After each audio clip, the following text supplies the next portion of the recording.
പുതിയൊരു പദ്ധതിയോ ഭാവനയോ ഇല്ലാത്ത ബജറ്റായി കേന്ദ്ര ബജറ്റ് മാറിയെന്ന് മുൻ ധനമന്ത്രി തോമസ് ഐസക്. ഈ വർഷം ധനക്കമ്മി 5.1% മാത്രമേ ഉണ്ടാകൂവെന്നും വെട്ടിക്കുറവ് കഴിയുമ്പോൾ 2% മാത്രമായിരിക്കുമെന്നും മുൻ ധനമന്ത്രി വ്യക്തമാക്കി.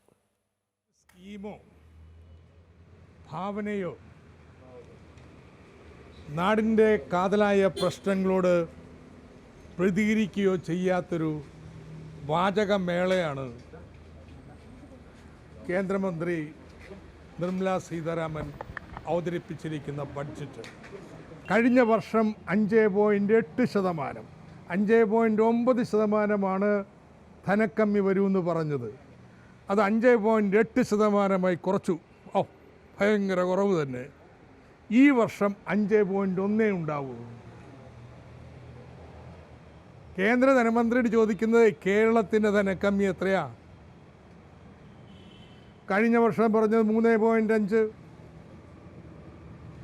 യഥാർത്ഥത്തിൽ വെട്ടിക്കുറവെല്ലാം കഴിയുമ്പോൾ 2% ഉണ്ടാവുമെന്നുള്ളത്